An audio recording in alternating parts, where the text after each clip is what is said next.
Hi friends, welcome to my channel. AP కూటమి ప్రభుత్వం ఉచిత గ్యాస్ పథకాన్ని చాలా గట్టిగానే ముందుకు తీసుకువెళ్తుంది. దీపావళి కానుకగా ఉచిత గ్యాస్ సిలిండర్ను ప్రారంభించింది అందరికీ విషయం తెలిసిందే. దీపావళి నుండి మార్చి వరకు, అంటే మార్చి 30 వరకు ఈ మధ్యలో ఎవరైతే గ్యాస్ సిలిండర్ బుక్ చేసుకుని తీసుకుని ఉంటారో వారికి ప్రభుత్వం నుండి మీరు ఎంతైతే డబ్బులు కట్టి తీసుకున్నారో అంత డబ్బులు మీ అకౌంట్లో జమ చేస్తుంది.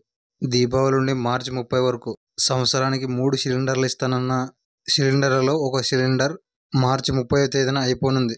అలాగే ఏప్రిల్ నుండి కొత్త సిలిండర్కు దరఖాస్తులు స్వీకరిస్తుంది. కొత్త సిలిండర్ కోసం రాష్ట్ర బడ్జెట్ సమావేశాల్లో డబ్బులు కూడా కేటాయించింది. ప్రభుత్వం ఇచ్చే ఉచిత గ్యాస్ పథకానికి ఎలా అప్లై చేసుకోవాలి, కొత్తగా గ్యాస్ కనెక్షన్ తీసుకున్న వాళ్ళు ఈ పథకానికి అర్హులా, ఈ పథకానికి ఎక్కడికి వెళ్ళి అప్లై చేసుకోవాలి, రెండవ గ్యాస్ సిలిండర్ పొందాలంటే ఏం చేయాలి అనే విషయాల గురించి మొత్తం ఈ వీడియోలో తెలుసుకుందాం. మీరు చేయాల్సిందలా ఒకటే, ఈ వీడియోని ఎక్కడ స్కిప్ చేయకుండా లాస్ట్ వరకు చూడండి. అప్పుడే మేము చెప్పే ప్రతి మాట మీకు బాగా అర్థమవుతుంది. అలాగే వీడియోని ఒక లైక్ చేయండి. మీరు చేసే ఒక లైక్ మాకు మరిన్ని వీడియోలు చేయడానికి ఎంతో బూస్టప్ ఇస్తుంది. కాబట్టి ఖచ్చితంగా లైక్ చేయండి.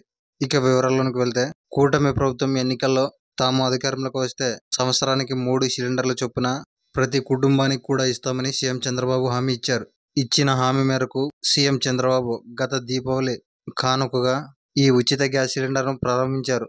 దీపావళి నుండి మార్చి 30వ తేదీ వరకు ఎప్పుడైనా మీరు మొదటి సిలిండర్కు అప్లై చేసుకోవచ్చు. మీరు డబ్బులు కట్టి సిలిండర్ తీసుకున్న 2 రోజుల్లోపు మీ డబ్బులు అనేవి మీ అకౌంట్లో జమ అవుతాయి. ఇంకా ఎవరైనా మొదటి సిలిండర్కి అప్లై చేసుకోకపోతే ఖచ్చితంగా మొదటి సిలిండర్ తీసుకోండి.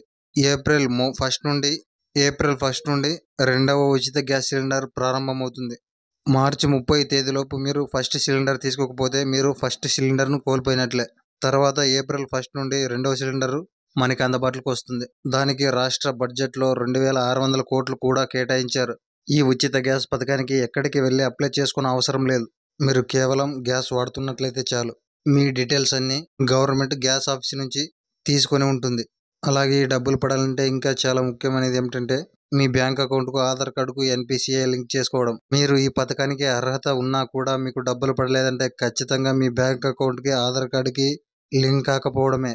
ఈ ఉచిత గ్యాస్ పథకానికి సంబంధించి మీకు ఇంకా ఏమైనా డౌట్స్ ఉంటే మాకు కింద కామెంట్లో తెలియజేయండి. మేము ఖచ్చితంగా రిప్లై ఇస్తాం. అలాగే వీడియోని ఒక లైక్ చేసి మీ ఫ్రెండ్స్ అండ్ ఫ్యామిలీకి వీడియోని షేర్ చేయండి. ఆ విధంగా షేర్ చేయడం ద్వారా వారు కూడా విషయాన్ని తెలుసుకుంటారు. కాబట్టి ఖచ్చితంగా షేర్ చేయండి.